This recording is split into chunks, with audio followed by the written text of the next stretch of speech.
I needed to reorient myself and the way I understood the world and my body and things like that. And I had to build this whole map, right? This web of Right. over 100 different thinkers and writers, and like years of therapy and listening to my body and all of these like somatic things. I'm like, I wish I had been given any of these tools or any of these frameworks or Mm, a different way to think about myself or my body. So I really wanted to share as much of that as a resource just to be out in the world. It's just like one more place that yeah. somebody might stumble upon and like learn a little bit, like maybe, take some, solace and comfort or like wisdom, without having to earn it the way I Yeah. kind of paid for it.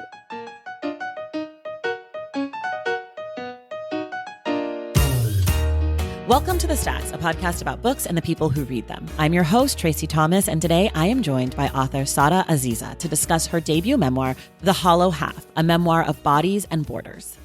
This book traces the haunting parallels between Sada's struggles with anorexia and trauma and her Palestinian family's history of displacement and erasure. And on this episode today, Sada and I talk about why she left writing, what made her come back to it, and how she has felt about taking this book out into the world. As a reminder, our book club pick for November is We the Animals by Justin Torres. We will discuss the book on Wednesday, November 26th with Mikey Friedman. Everything we talk about on each episode of The Stacks is linked in our show notes. And if you like this podcast, you want more bookish content and community, consider joining the Stacks Pack on Patreon and subscribing to my newsletter, Unstacked, on Substack. Each place offers different perks like community conversations and virtual book clubs on Patreon, and my writing and hot takes on the latest literary and pop culture news on Substack. Plus, in both places, you're going to get monthly bonus episodes. And joining makes it possible for me to make this podcast free to all every single week. So head to patreon.com/thestacks to join the Stacks Pack and check out my newsletter at tracythomas.substack.com. All right, now it is time for my conversation with Sada Aziza.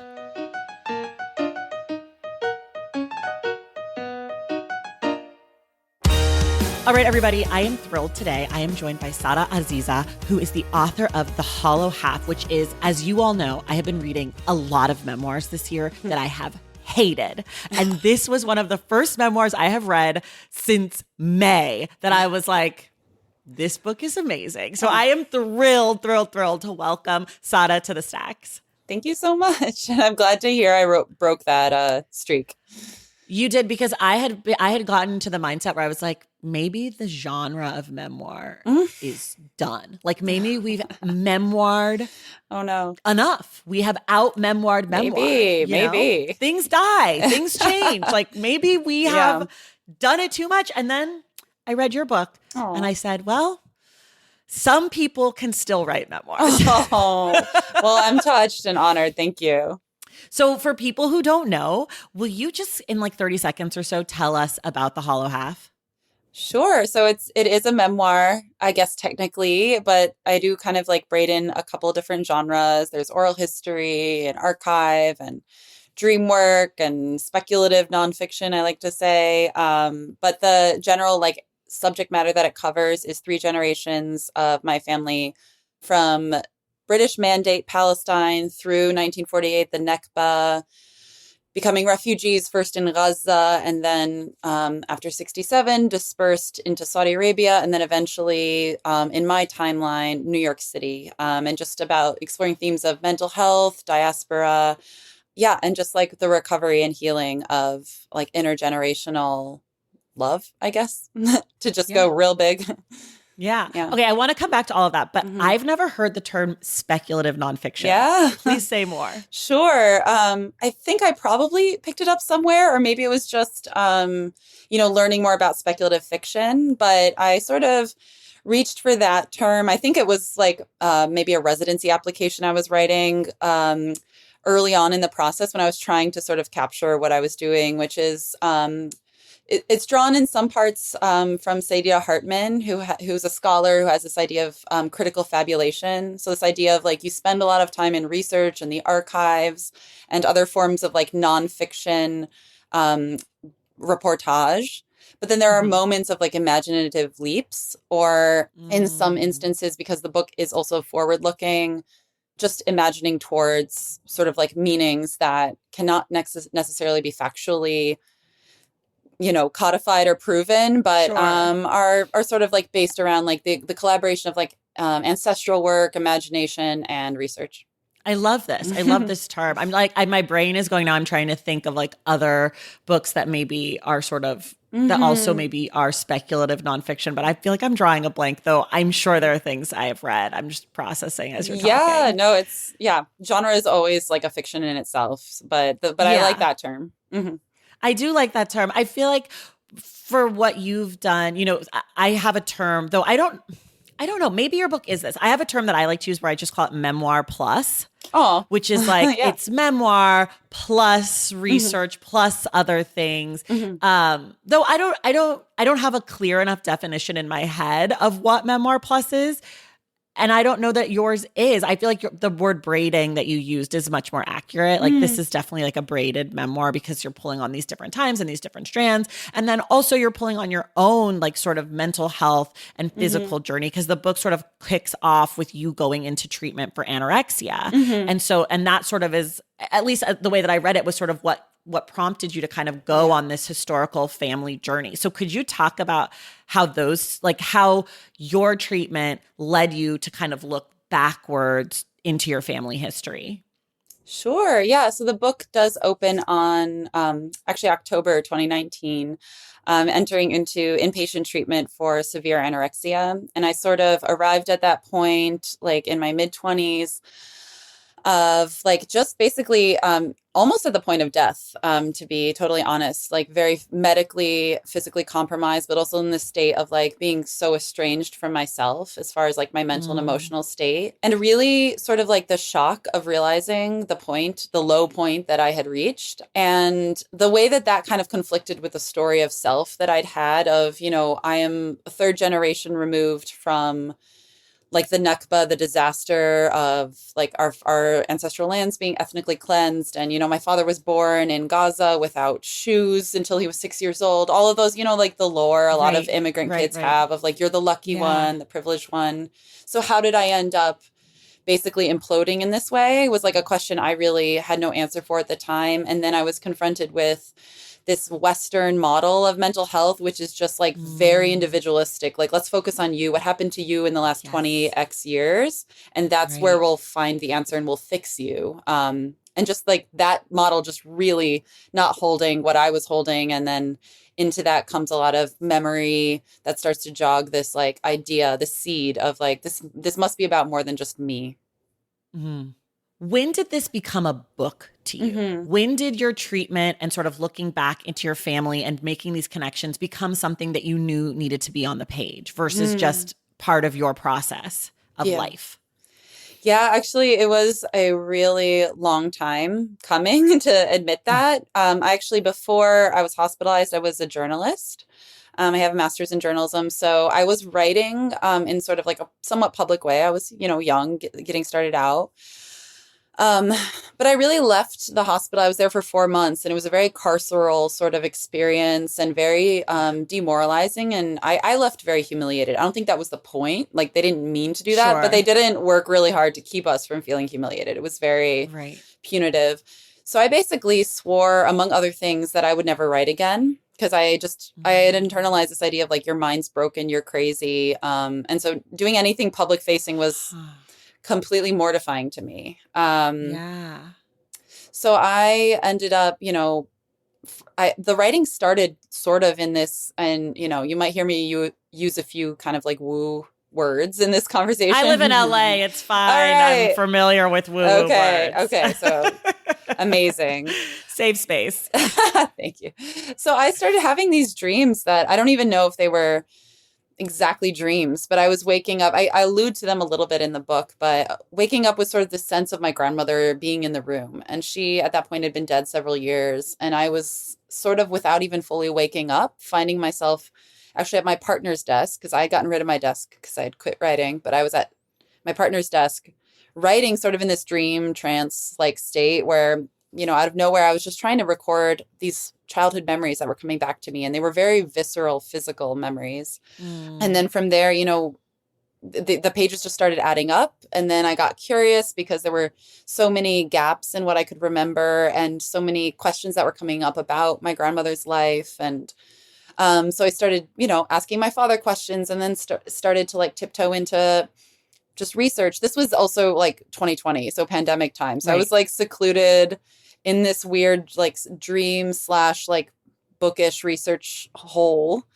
And it was a dear friend of mine that, eventually confronted me like gently with saying, I think you're writing a book. And that was Mm. when, it struck me so to my core, like it was a split second difference between this recognition, this leap of recognition in my chest, and then this fear that came right after it to sort of clamp down on that. I'm like, no, I could never do that. I'm not a writer. So Mm. then it was a negotiation between those two forces for a while, but eventually, yeah, she was right. The writer came back. Okay, Yeah. let me ask you this. When you quit writing, hmm you were like, I'm not a writer, can't do it, something's wrong with me. What were you Yeah. professionally? Did you take other jobs? Were you just sort of just trying to survive? What was that interim period when you like weren't a writer? Yeah. I mean, I got discharged in February 2020. So, Okay. Tough uh, time to find a job. I know things were shifting a bit. I had filled out a few job applications. I really wanted to work at this wine shop down the street. I thought that could be Okay. fun and cool, and Okay. I could learn about wine and mostly not talk to people, and yeah, Yeah. just sort of do odd jobs like that. Then when we were in remote work life, I did some translation and like proofreading in Arabic for like some wire services and stuff. So yeah, I was just stringing things along, and then Okay. by like 2021, I was like back, slowly in the journalism slash writing space. So you went back to journalism before the book came out. Yeah, I mean, I wasn't calling myself a journalist because for some reason having that mental separation helped. I was Sure. saying I was a writer, so I was getting more into like essays and like analysis. I see. My first essay was about my grandmother, but I used my grandmother to talk about capitalism and relationships to time. But yeah, no, I was just like, finding different ways for me to like trick myself into writing again. So I was doing essays. I wasn't a journalist. I don't know. Yeah, totally. I Anyway, get it. yeah. I'm not a writer, even though I write things all the time, but I'm not a Oh, writer. That's whatever what you I have tell. to tell yourself. I'm Yeah. just not a writer. I don't like it, and Yeah. I don't ever like it, and I don't hmm ever want to be one. I hmm just write. So like I hmm have the same kind of thing, Yeah. which is different. I used to run, and Uh-huh. I instantly was like, I'm a runner. Oh Even yeah. though, hmm I have no problem saying like things that I do, I am. But for hmm some reason with the writer, I'm just like, I'm not a writer. I think because I don't want people to judge me in the same way that I judge writers. Because I'm like, well, Sure. I'm not that. Like, I don't care. hmm I know it's bad. I know my writing sucks. So I feel like Oh I yeah. understand the sort of like mental, like, I'm not a journalist, even though I'm doing journalism, or like I'm not a writer, even though I write. Totally. I get it. I don't know. Okay. It's a weird I thing. I appreciate that. Yeah, yeah, yeah. And I'm But not then a people runner. like get Yeah. mad at Yeah. you when they're like, but you are a writer. I'm like, no, I'm not a writer. I mean, it is your journey. It is your, Yeah. it's like our pronouns, you get to Yeah. claim what you You get to decide feel who you is want to right. be. Yeah. I wouldn't Totally. wish the writer's life on anyone, so. Yeah. Well, I'm not one, so I don't have that. Exactly. No, you're good. But it's funny because I'm like, I think it's way more embarrassing to be a podcaster, but I have no Oh. problem being like, I'm a podcaster. But it since 2020 has gotten embarrassing. Oh, well, your You podcast is a know. good one. We want it. So. Well, they just let all these guys have microphones now. Oh, And I know there so should be a it's different word. It's like I'm yeah. not that. I'm I'm the not other as kind. reclined, you guys. Yeah. I talk about books. Like Yeah. I'm not a total egomaniac. Um okay, so one of the things that your book does that is different and cool, and a few of my other favorite books do this, which is you use footnotes in a Hmm. really different way Hmm. than a traditional footnote. Some of your footnotes are like little essays or like little, like they're little micro informations. And some of them are just, sentences. But I'm wondering how you were thinking about footnotes when you decided the footnotes were necessary, how robust you wanted to make them. Just talk about the footnote situation. Thank you. I'm grateful for this question because there was an evolution there. One of the things that I feel like is really important to me as like a person now, but also as a writer, is sort of like undermining this idea of the author as like this single like voice of authority, and also Sure. like just a human being as an individual, enclosed entity. I think that we're all just like very porous, and we're all poured into, and like the creations that we make, whether it's podcasts or writing or relationships, like are all built from like the materials that are recycled from what we read or who raised us or what we've consumed in culture. So I really wanted the story to, the word I use is jostle. I wanted it to not feel like I'm just this declarative voice constantly speaking with total confidence. So there are some footnotes that complicate or complement what I'm saying in a way that I found was interesting. So, I'm not, I know when you have an identity that is just other than like cis white male, people might come to your book and think like this is the Palestinian perspective, or this is the female or the queer. So I wanted there to be lots of Palestinians that people were getting introduced to, just other canons in general. I wanted to also pay homage and sort of honor like the people who taught me how to think in certain ways, who I'm directly drawing from. So Zeta Hartman is one of them, Christina Sharp. Like there's a lot of like Black feminist thinkers that really influenced me. So I felt like they needed to be visible for it, that was important to me. And so there's a lot of footnotes that are really, I ended up putting as endnotes because I wanted them to have, just like their own space. And it was a little messy when I tried putting them all on the pages as footnotes underneath. Yeah. So I ended up making this sort of distinction for myself that the goodies, as I like to think of them, like the jewels, the resources, the good stuff, the stuff that I'm really excited to share with my readers are in the back. So you can go to the back on your own time, whether in the middle of the reading or at the end, and just like really spend time with these writers. And they're sort of like, organized by chapter. So there's like an interesting, to me, like conversation that you can read there.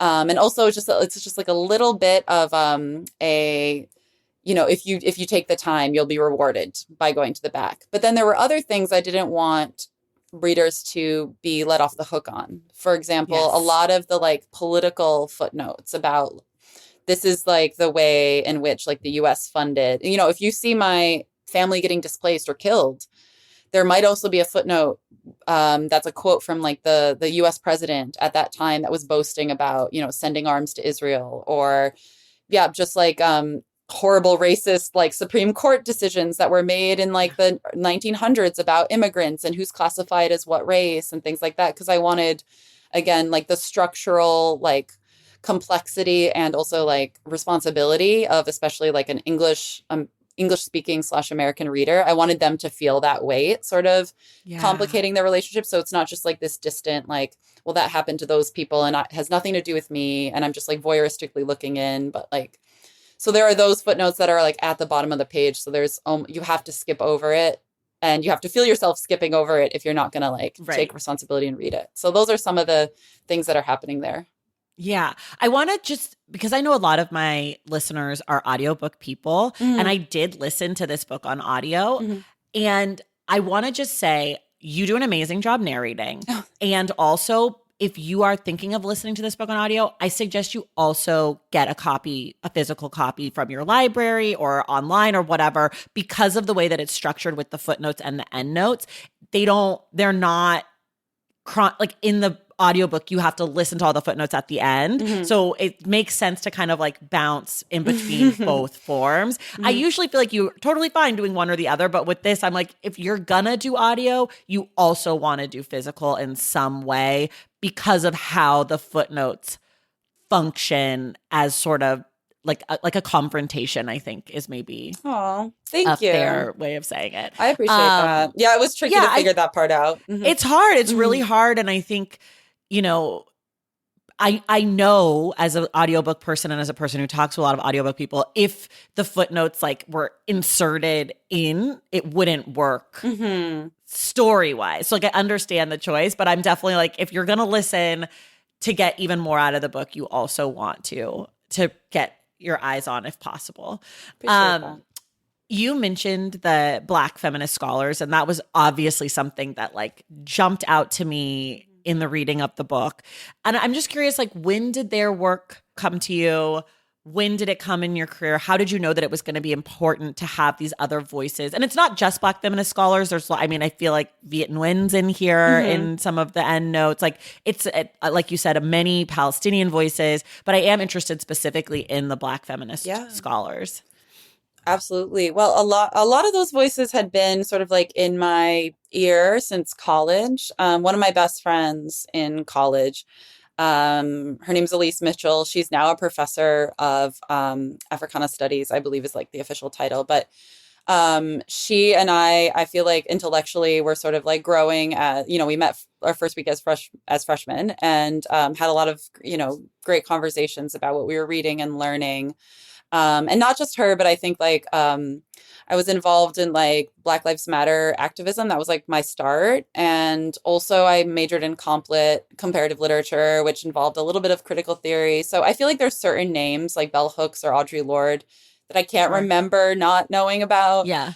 And then a little bit more contemporary. I don't know. I don't remember how I think it was an essay by Carmen Maria Machado that referenced Saida Hartman that opened me up to that essay, Venus in Two Acts, that opened me up to more of Saidia's work.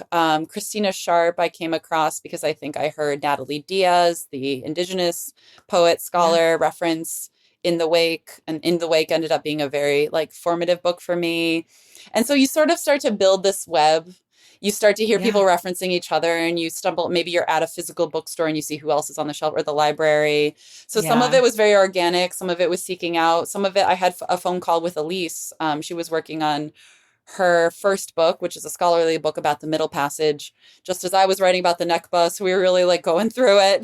Her work has a lot to do with like epidemiology and like the Black body, and she's brilliant. I love that. If you're into any of that, I highly recommend. Let me ask you then, I guess the second part of this question, which is sort of how do you see yourself and your work in this lineage? Very, very like grateful, wide-eyed, like little sister. Like I definitely don't put myself in league with these people necessarily, but I just think I see myself as in conversation. I see myself as like wanting to always like own that, I'm an American citizen or a US citizen, often white passing in most spaces. Just have privileges that put me in. I'm not always like, Viet Nguyen talks about this too. Like, when does the refugee become the settler? Like, I'm in this complicated space of just like the intersection of like, in some ways, Palestinians are some of the most demonized people right now. Muslims are also, in this really vulnerable, demonized place. But I also benefit from like systematic oppression that is built on, centuries before my people were dispossessed. There was a genocide here. There is like just this like historic and ongoing like exploitation and violence of Black bodies. And so I want my responsibility to be owned as much as my like family's like victimization and our struggle for liberation that's incomplete. And I just think that there's like a lot of systems that are really invested in us not recognizing the ways that our oppressions and our privileges are sort of intertwined, and we're meant not to be in solidarity and kinship with each other. So, but I also think that, there needs to be the reckoning of who has been indirectly or directly a part of harming another. Just it's a complicated ongoing thing. And I want to keep responsible and keep honest about that. I feel like the ways in which you brought all these voices together in your book was really powerful for me as someone who sort of, I'm very type A.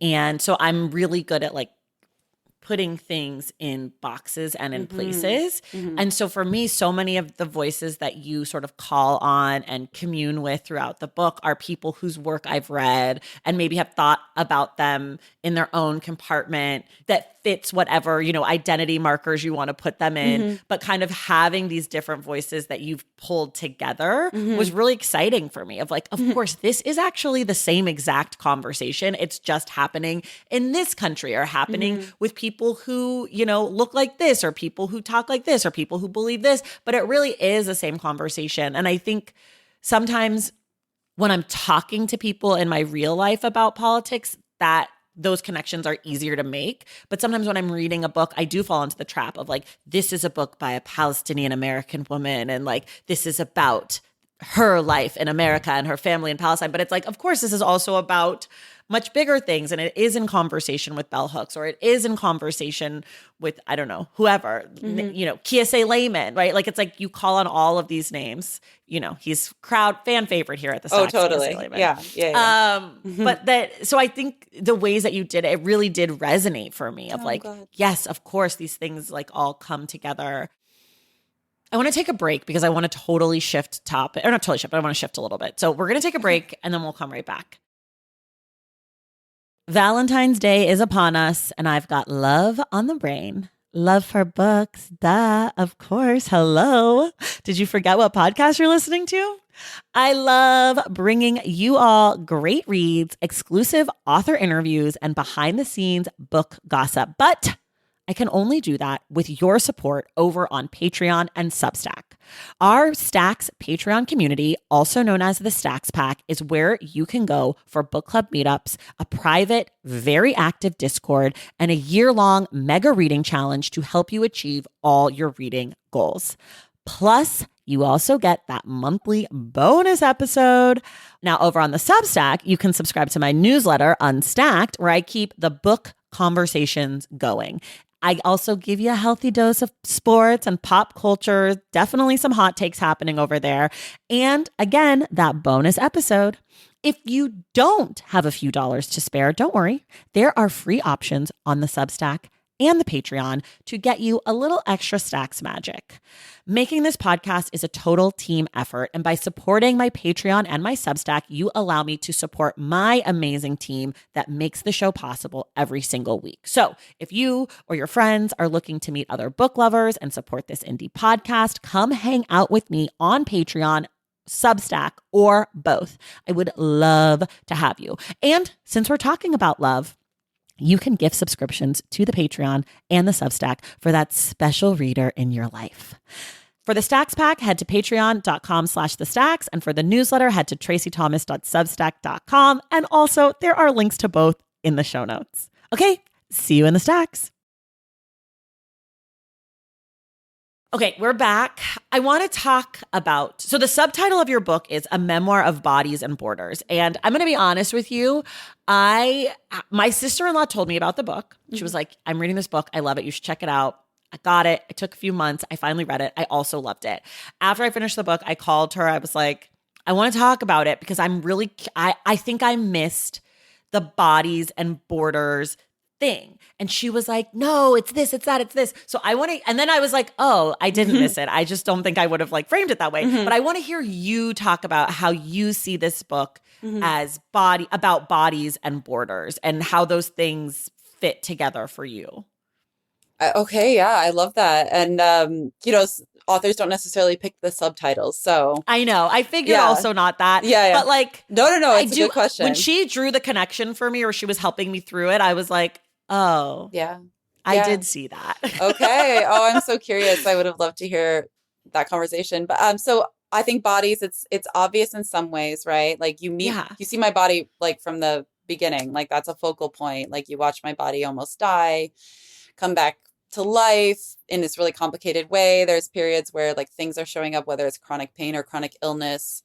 My body is like speaking a lot. And this book and recovery has really been a process of realizing like the body is a language, it's an archive, it's a community. There's like so much that we can discover and learn from our bodies. And, my body is what continued to point me back to just like the bodies that I come from. And what did my grandmother's body actually go through? Like at the beginning of the book, I'm remembering my grandmother as this soft, warm embrace. And, she fed us this like visceral source of comfort.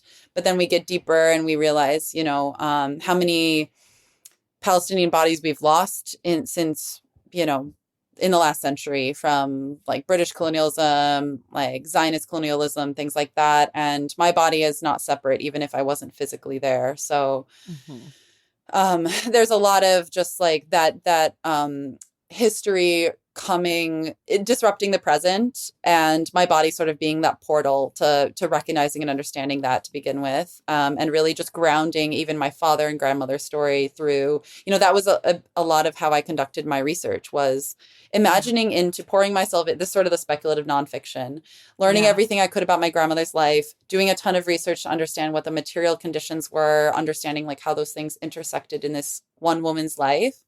And then I think just like the body being an incredible vehicle, I tried to write like close to the bone in a sort of way of like what would it have really been like to live her life, while Yeah. also leaving a lot of gaps and recognizing I cannot know her experience fully.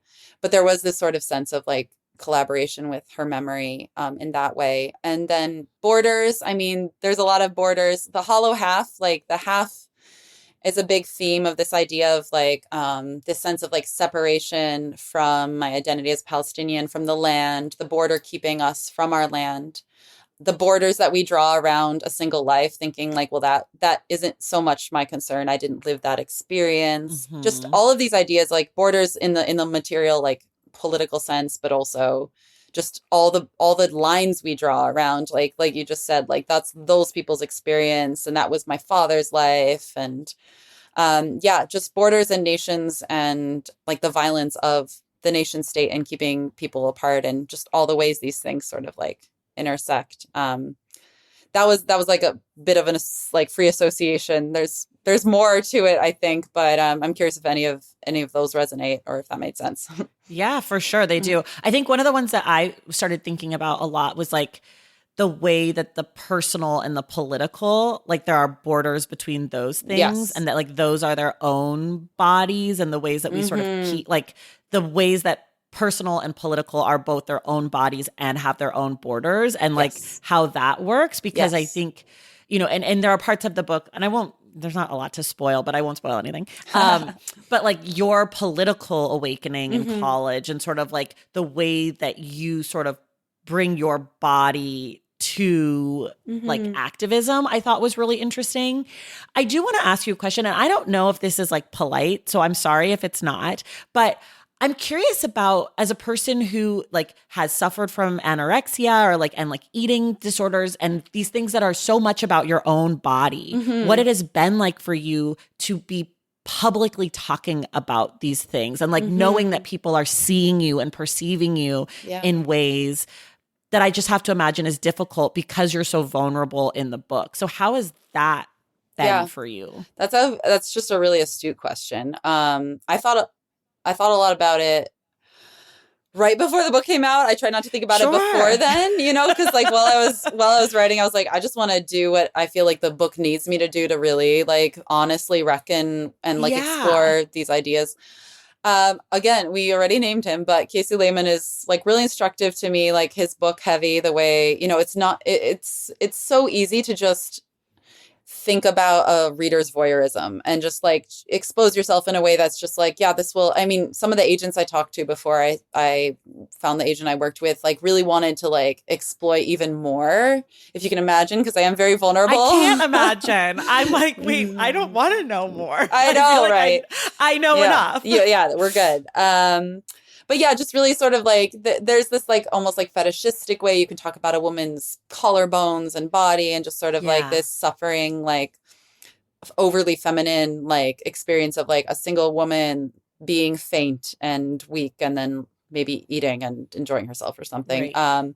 But I brought my body in. I kind of used it, I kind of referenced it earlier. It's a text, it's a language. As I was learning it, I really wanted the reader to have the pieces that I did, to be able to like Hmm. think as seriously about trauma, and trauma across time, and like those sort of like visceral connections, and the way our bodies tell the truth about like the nation we live in now. Again, Casey's book is an amazing, amazing like example of that, but just the way bodies show up, and tell us things. So that was why I decided to put as much of me on the page as I did. I think I privileged the story and the thought and the exploration that I wanted to, present to readers more than, and because one thing that really drove the book, I think, again, before I even knew it was a book, was I needed to understand things differently. I didn't needed not exactly answers, but I needed to reorient myself, and the way I understood the world and my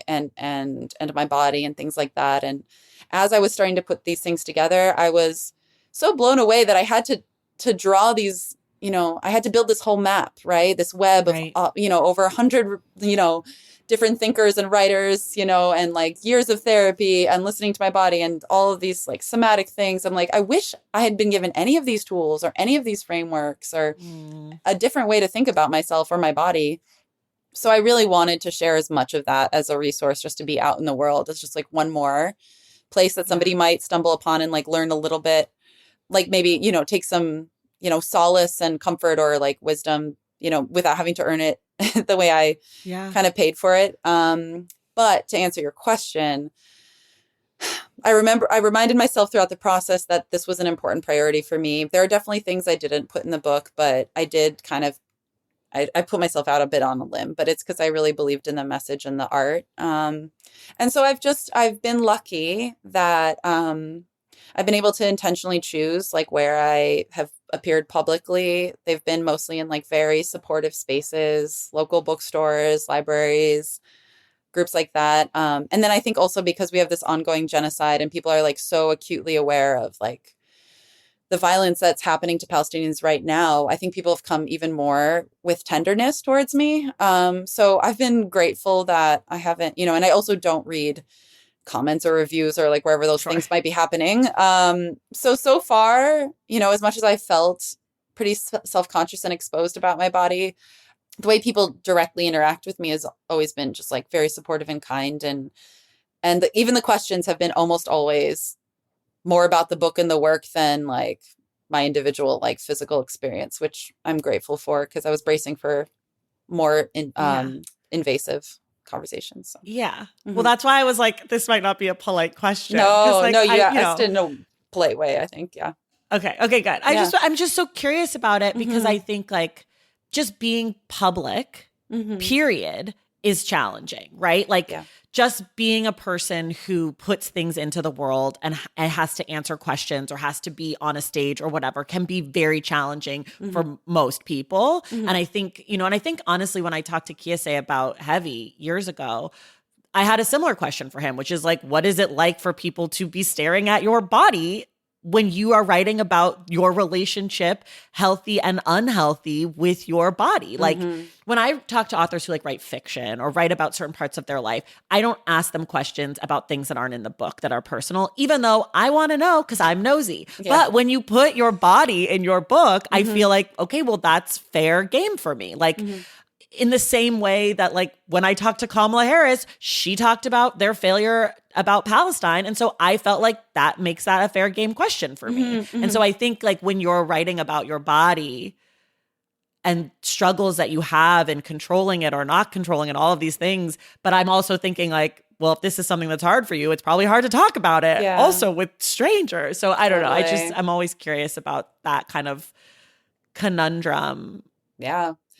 No, like being open. The book came out in April, so I had several months of like tour. Yeah. Like it was very front loaded.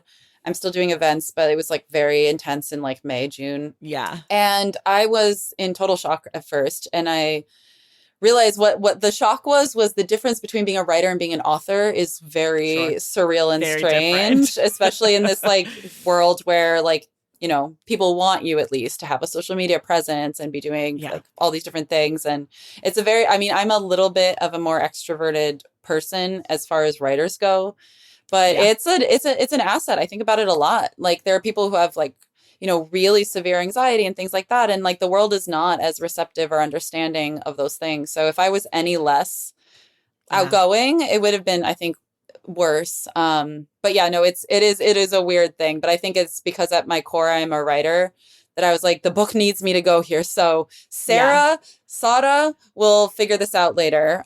The book wants to go there. And for better or worse, there were some rough days. No, for sure. I get it. It. I want to talk about the genocide in Palestine briefly. The most current iteration from 2023 kind of to the present. That doesn't really show up in the book. Right. So the book, takes us to 2020. or like into 2020, a little bit past. I want to know, as a writer, as a storyteller, knowing what world your book is entering versus what time frame you're Hmm. talking about in the book, Hmm. how you were thinking about what you were saying to your audience versus like what was contemporaneous in the moment, I think is Yeah. sort of the question. It's a really, really good question. Yeah. And it was a really tough question for me. I sold the book in, I think it was like May or something of 2023. Okay. And it was like semi-proposal. I don't know. It was like several chapters had been written, and then there was like an outline for the rest. And then October 7th happened, and then honestly, like I used the word genocide on October 16th. And that's not because I'm a scholar of genocide, it's because I'm a Palestinian whose family is in Gaza, and I know the math. So from the very beginning, I was like, and I have like a monitor and a laptop. So it was like split screen. I was like trying to write Palestine alive while I was watching Palestine die. I was trying to write Right. Gaza.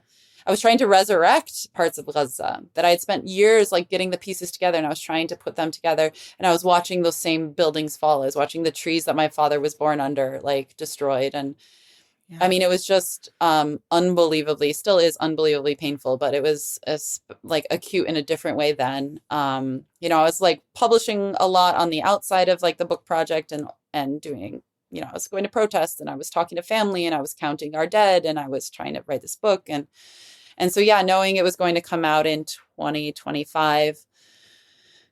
I mean, it was just like impossible to know, but also like it was also very possible to know like there was going to be so much loss at least by then. I was watching, eventually us going towards, like 2024 and elections and things like that, and I was finishing the book in 2024. So I thought about it, but it didn't make sense for me to try to leap into 2024, Yeah. 2025. It would have felt forced and clumsy, and it would have anyway been obsolete in its own way by the time it came out.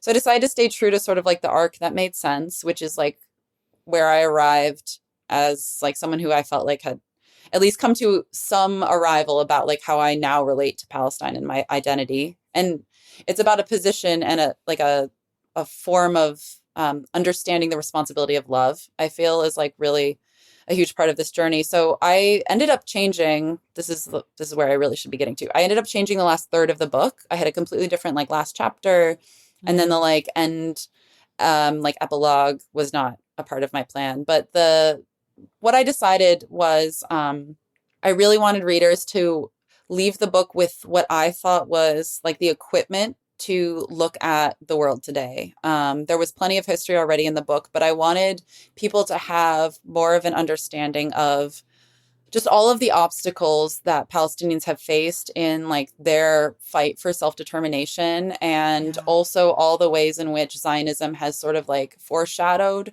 something like this. Because if you look at like the founding fathers of Israel and like the Zionist like thinkers, like many of them have talked about and praised theoretically the idea of driving every Arab out. So in so many ways, there's so many people scratching their heads like we have no idea where all of this came from and why are these things happening. And I wanted to give people, that's why I changed the last chapter to be called Resistance, because there's always been resistance, and we've tried Right. everything from nonviolent mass like demonstrations to hijacking planes to get people's attention, like Right. Leila Khalid, she said, like, we had to hijack planes. They didn't kill any, like, people think hijacking, they think 9/11. They would hijack planes, land them as a way of Yeah. getting on national news because Palestine had basically been dismissed by the world. And she said, we needed people's attention. And I'm not advocating for hijacking planes, but people look at these isolated incidents of like, why don't the Arabs want peace? Or like, how could Israel do this? And I'm like, actually, all of the pieces have been in play.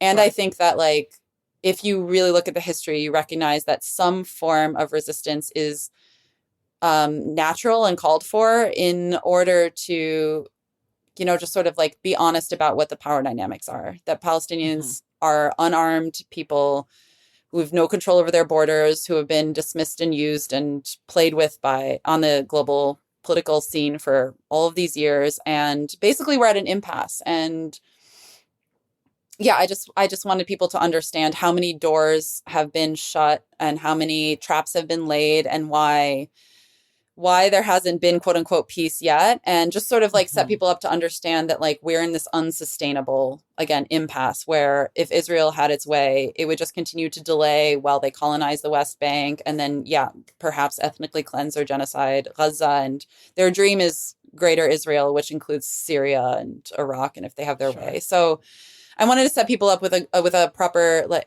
with what I thought was like a more complete and often like overlooked history, and so they could understand a bit more the events today. And I think that resistance in some form is the highest form of love when the world Mhm. as it exists is hostile to a dignified, safe life for the people that you love, whether it's Black people in America or it's Palestinians in Palestine. Like Right. resistance is called for if the reality is violent and hostile to life.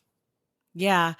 When I posted about your book the first time and you like commented, and I had kind of compared it to Frankenstein because I was reading Frankenstein at the Mhm. time. And when I said that, I wasn't quite sure. But have to say, after finishing both books, I mean, there's certainly a conversation between what you're talking about, especially the last section, especially the resistance, especially the relationship between, you know, the creator and the creation, though Mhm. it doesn't quite exactly map on because Palestine existed before, you know, the creation of Israel, but that there is this like deeply intimate relationship between people and place that has a response, you know, like that. Mhm. I don't know. So I sort of, that was sort of a half-baked idea when I put it on the internet, but in thinking about it, I've been thinking about it a lot more, and I think I can stand by it now I mean, officially. I think it's a really incredible and amazing comparison. I know I was reading something about Frankenstein the other day, and they were talking about how it was commentary on like just like the apocalyptic nature of like the modern world and man's relationship to technology and things like that. And like, yeah, we're in this like ghoulish, like the world right now honestly is like built on some very ghoulish like violent Yeah. realities, and people like Palestinians, I think like people, there are certain population groups that I think make uncomfortably plain for the rest of the world, like the reality of what our current system relies on, you know. And I think when Black people rise up, like it's a reminder, like it's a haunting of like Yeah. this country's past. And Palestinians are sort of like a contemporary haunting of settler colonialism, this unfinished business of you're trying to dispossess people violently from their land. And when people have an ancient relationship with their land, they don't leave easily. They will fight till their last Sure. breath. And that's an understanding that I think somehow so many people don't understand, and they want us to be, you know, I mean, I think so many marginalized people have been given some version of this. Why can't you just be polite and behave and do it like And the, be happy with what you have. yeah, yeah, what we white, you know, like masters Yeah. of the world decide are the scraps that you should have.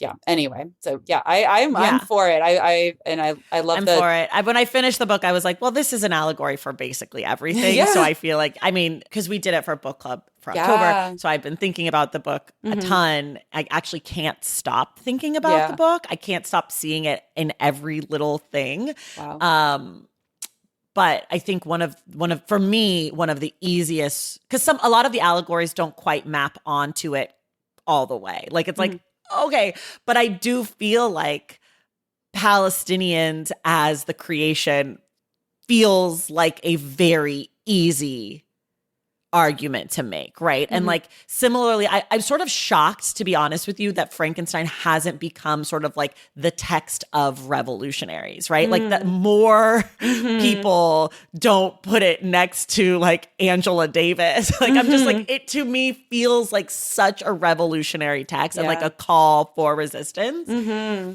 Anyway, I want to do like such a hard shift, which is so annoying, but we have to get here, which is how do you write?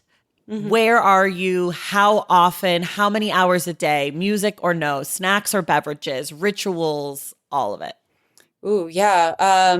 It sort of weirdly shifts around for me. For the longest Okay. time, it was like early morning was the best time because I can get so like caught up in everything. So getting up early when Yeah. the world is quieter. I'm really grateful that I have a room that's sort of like dedicated to writing, because we have three rooms in our little Brooklyn apartment and we have no kids, so one of them can be for writing. So I can go in there and know that it'll be quiet. And I have a desk. It's a pretty big one. It's sometimes, I have one of those collapsible. It can be a standing, it can be a sitting because Oh I've got yeah. the chronic pain stuff I'm dealing with. Yeah. Definitely things are around me. Sometimes it's snacks. I like salty and crunchy. So like pretzels, nuts, things like Okay. that. But lots of tea. Like it's embarrassing. Sometimes I'll What walk kind in. of tea? Talk tea. I love when Okay. someone says tea. Anytime Okay. someone says coffee, I'm like, move on. But tea, Yeah. let's talk. All right. Pu'er tea, is that what it has? Or pu'er, I think is what it's called. It's like this fermented black Oh, Chinese tea, yes. It's really Yes. Somebody earthy. else talked about Yeah. that. I need to make sure I'm pronouncing it right, but it's really good. Okay. It's got like caramel notes and stuff. So it's pretty strong. But I think it's like a little smoother than like a coffee. Okay. Then lots and lots of medamia, which is sage tea, which I talk about Okay. my grandmother serving Yes. us. It's yeah, herbal and very soothing. And yeah, Do you anything in put things in between. your tea? Do you put like Um, a honey or a cream or anything? yes, I'll put like a oat milk or something in the black teas. And then Okay. sage sort of just wants to be on its own. Although sometimes I mix it with peppermint tea. But I Oh, make like a pot okay. of sage and Oh, peppermint together. It's just we're doing a lot of cooling off of the psychic system, so these like got it. cooling teas are good for me. And like just tons of water. I think when I'm anxious, which is most of the time because I'm writing about these sort of things that are Yeah. hard, I'm also like drinking a lot of water. So Do you have any rituals that take you out of the writing back into the world? yeah, that's important. It can be as simple as like I live on a quiet street, but I could walk a couple streets down and there's like a really noisy street with like 10 supermarkets and stuff. And I Okay. sometimes I just need to be like jostled. Like I used that word at the Yeah. beginning. I'm just like, Yeah. oh, get out of your head. Like look at there's literally hundreds of people like living their own dramatic lives. It just like sort of like Mm. brings me out. I'll like yeah, just think of a random errand. I'm like, go mail a letter or something, just so I can like be in the world for a second. Or there's a dog park that I'll go watch puppies. I don't have my own puppy, I have a cat, but just anything that like gets me into someone else's subjectivity for a second. Yeah. Or I'll do some like breathing exercises. Okay. Any words you can't spell correctly on the first try? Bureaucracy, Ooh, hands impossible. down. Yeah, that's the only one that comes to mind. There's plenty. I also sure. That's a good one. Yeah. That's a good one. Do you know what comes next for you? Ooh, I would like to. I can't say that I know, although like I'm working on some essays now. There was just a lot of like thinking that I've been doing over the past 2 years of like what's our relationship to witness? Having so Mm, much exposure to these, they call it the first live stream genocide. Not the first genocide, but the first live streamed real-time genocide. yeah. So to have so much insight and exposure into these like deeply intimate, deeply violent moments in people's lives and be intertwined with it in some ways and also feel so helpless. How do we wrestle through like that sense of helplessness and what's like most ethical way to move through this technological age of mass Hmm. violence? Hmm. So I've been writing some about that and doing some research. I've been writing poetry very privately. I would love to do something in more poetry fiction, but this nonfiction muscle is like very Really going. active. Yeah. Yeah. Hmm. I I eagerly await whatever that is. Oh, thank you. Um, what about the book's been out for a while? I don't always get to ask this question, but I am curious who's like the coolest person to you who's expressed interest or talked about the book in the world? Oh, wow. That's a good one. There have been a few really touching ones. I think just Palestinians like far and wide that have gotten this book into their hands. It's just really moving to hear that like they've found it moving. I think I was really honored that Kiese read and blurbed it early on. Like that was a Yeah. huge like wow moment. There's a couple others that I'm blanking on, but just like, just people who I deeply admire their intellect who've like mentioned that they enjoyed my book and I'm just like starstruck. But I mean Yeah. nerdy ones, like, Yeah, of course. This is a nerdy like podcast. yeah, I feel like that's yeah. good. Yeah, yeah. Um, is there anything that's not in the book that you wish could have been? Hmm. No, I think it's doing enough. I think there's like more to be explored when it comes to like queerness, desire, pleasure. Those were some of the things that I took out to make room for like the resistance chapter. Because I think resistance needs to be foregrounded, but desire and pleasure, all of those things are integral, and they're like really, I say it in like the epilogue, like those are Palestinian too. It's not just our Yeah. grief and our suffering and our need for evolution, but it's also like joy, things like that. So I hope to do more writing and exploring of those topics. Maybe that can go in the witness stuff. Yeah, somehow. Yeah. I'll let you figure that out. You're the writer. I'm not a writer. Oh, so. this is when that comes in handy. Yeah. Here's my last question for you. If you could have one person, dead or alive, read the book, who would you want it to be? Oh, I think my sittu, my grandmother. Allah yarhamha. I wish she could be there, but I also know that she's here for in some way she is here, and I hope that she just feels like deeply loved. I love that. Well, everybody, The Hollow Half is out in the world wherever you get your books. You can get it. Like I mentioned before, if you're doing audio, I think you should do both. I don't want to tell people what to do. I just think you might get more out of it if you have the opportunities to flip through the pages. Also, some of the stuff is oriented really interesting on the page, like a lot of blank space or full space. There's things that are crossed out. You just might want to look at it if that's available to you. Sada, thank you so much for being here. This was amazing. Thank you so much. I really appreciate it. And everyone else, we will see you in the stacks.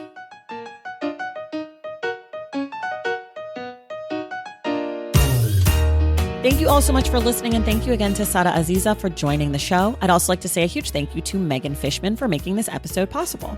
Our book club pick for November is We the Animals by Justin Torres, with our guest, Mikey Friedman, returning on Wednesday, November 26th.